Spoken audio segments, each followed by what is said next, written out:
Welcome back, true crime fans. Ready for another deep dive? Always. Good, good.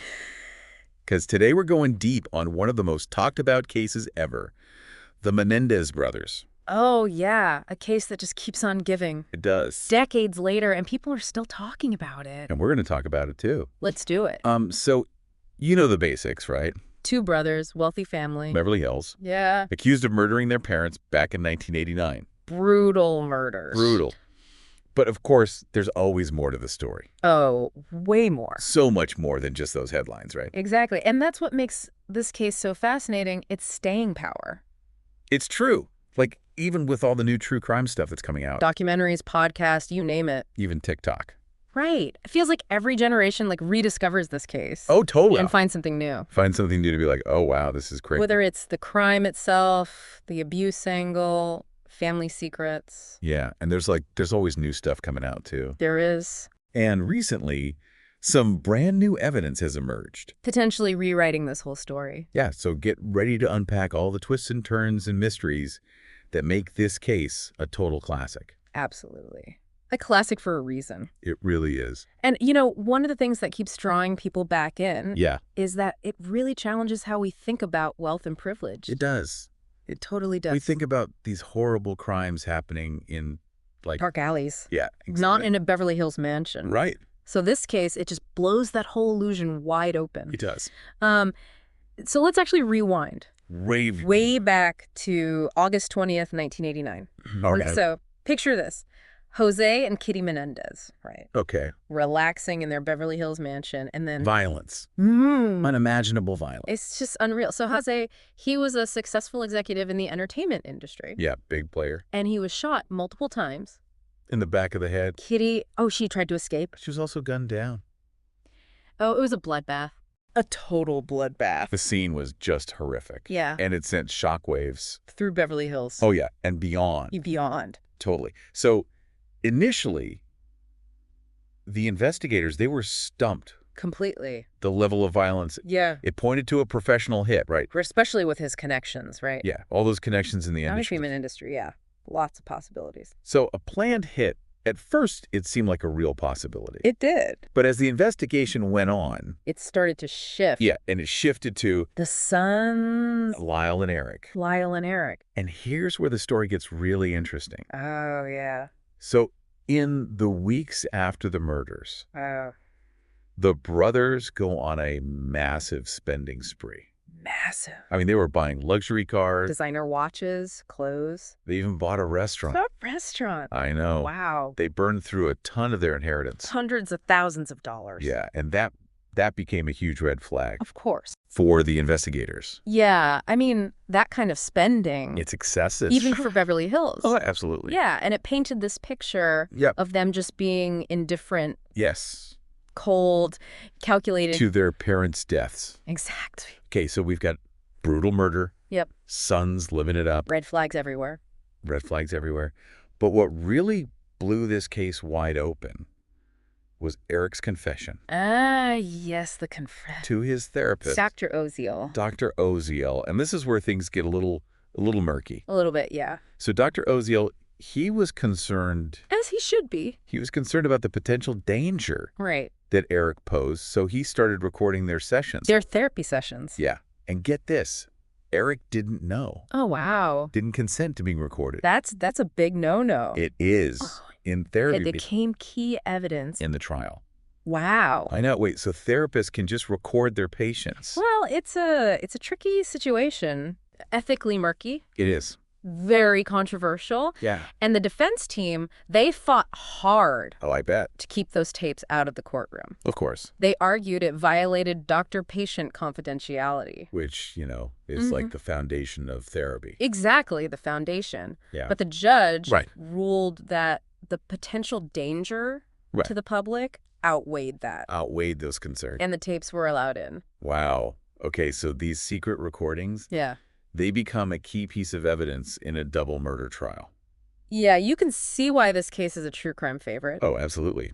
But then the defense, they did something totally unexpected. They did. They flipped the script. They claimed self-defense. Self-defense. But not the typical kind, Okay. They argued that Lyle and Erik had suffered years of abuse. From their parents. From their parents. Wow. And that abuse drove them. To kill their parents. Exactly, to commit the murders. So they were saying that they weren't cold-blooded killers. Right. But victims driven to this desperate act. That's exactly what they argued. Wow, okay. So they claimed José was physically and sexually abusive. Oh, wow. And that Kitty was emotionally abusive. Neglectful. Neglectful, yeah. They painted this picture Yeah. of a house ruled by fear, manipulation. Where the brothers felt trapped. Totally trapped. Okay, so now we've got a whole other layer of complexity. We went from a possible hit to allegations of horrific abuse. It's a lot to unpack. It is. What kind of evidence did they present? Well, one particularly chilling detail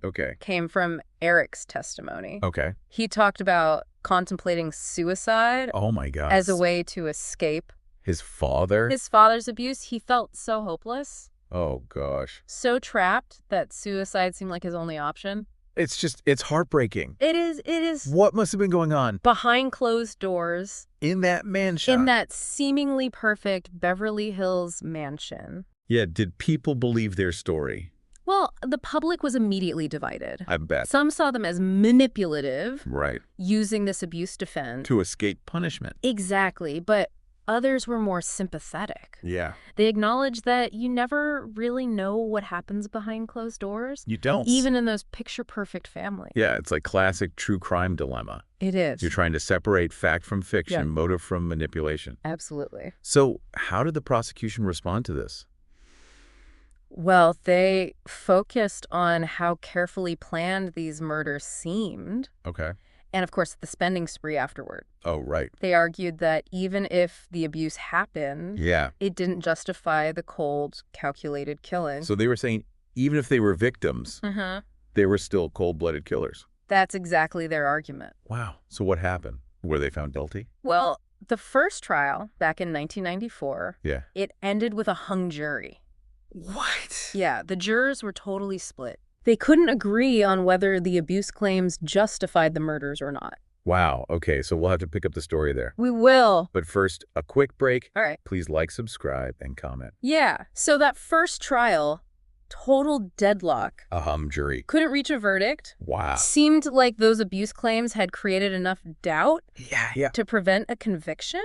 Okay. But the prosecution... They weren't giving up. Oh, no, they pushed for a retrial. What, a retrial? A year later, 1995, Lyle and Erik back in court. Wow, so same charges, new jury. Exactly. Did the defense change their strategy at all? Well, the prosecution, they really doubled down this time on the premeditation. Okay. That the murders were planned.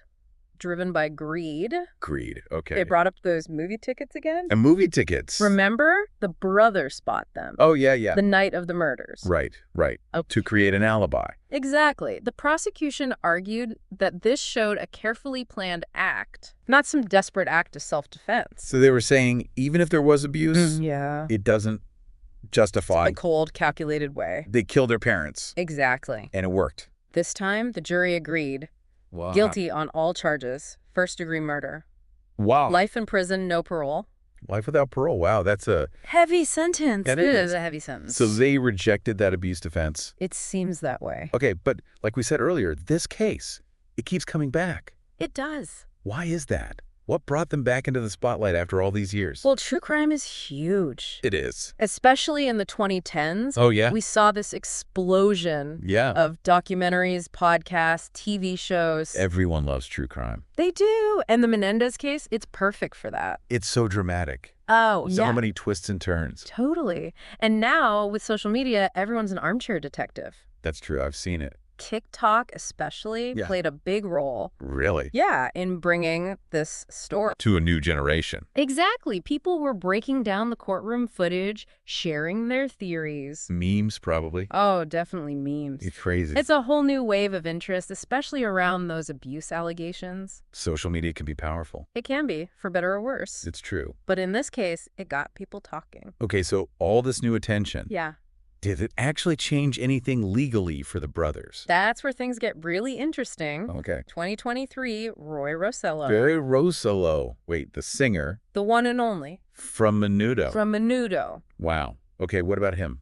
He came forward with a shocking accusation. Oh, wow. He alleged that José Menendez had sexually abused him. When he was a teenager. When he was a teenager. Wow. Changes things. It does. This isn't just speculation or rumor. This is a direct accusation. From someone claiming to be a victim. This must have been huge for the case. It was. Yeah. And what makes it even more compelling is that other people in the music industry corroborated it. They backed up his story. They did. They described a pattern of behavior From José. that he preyed on young men. Wow, okay, so that picture we had of José. Well, the strict father. Yeah, maybe abusive, but still. Right. That's shattered now. Completely shattered. Okay, and this new evidence, Yeah. it really supports what the brothers were saying. It does, yeah. It really gives their claims of abuse more weight. Did the legal team try to use this to get their sentences overturned? Absolutely, they filed appeals. Appeals, okay. Arguing that this new evidence was critical. Yeah. It could have changed everything back at the trials. I mean, it makes you wonder. It does. If the juries had known about this. About José's behavior. Yeah, would they have seen the brothers differently? That's what the legal battle is all about. The Menendez brothers' lawyers. Yeah. They're arguing that we understand trauma so much better now. Than we did in the 90s. Right, especially after the #MeToo movement. Yeah, yeah. They're basically saying a jury today, with all this new information and a better understanding of abuse, would likely reach a different verdict. It's interesting. It is. It's a clash between the justice system, which is supposed to be based on facts, evidence, and society, which is always changing. Always evolving. How we view these complex issues. Like abuse. Exactly. It's fascinating. It is. So this case is being retried. In the court of public opinion. It really is. So where are things at now? Well, Lyle and Erik, they're still in prison. Okay. But despite all the legal battles, all the media attention, they've actually built surprisingly stable lives for themselves. Oh, really? In prison? In prison, yeah. Initially, they were separated. Oh, it's got to be tough. It was, but in 2018, they were reunited. Oh, good. At a facility in San Diego. Oh, that's good. At least they're together. They are, and they haven't let prison define them. Oh, that's amazing. They've both gotten married while incarcerated. Wow. And Erik, he even got a college degree. He did. That's incredible. They're active in the prison community. Wow. They're really making the most of a bad situation. It seems that way. Have they ever spoken about the murders? They have in interviews. Okay. They expressed deep regret for taking their parents' lives. Yeah. Acknowledged the pain they caused. Okay. They've talked about the abuse. Yeah. But not to justify their actions. They're trying to come to terms with it. It seems that way, trying to make amends. Yeah, yeah. It's a complex journey. Oh, absolutely. You know, their story, it's this tangle of family secrets, abuse, violence, and ultimately this question of justice. That's what keeps us coming back. It does, and it makes us think about how we view abuse. Especially within families. Yeah, back then the conversation was so different. Right, so much has changed. It has. It's hard to say if their case would be handled the same way today. It is. Our understanding of trauma has evolved so much. It has, especially with #MeToo.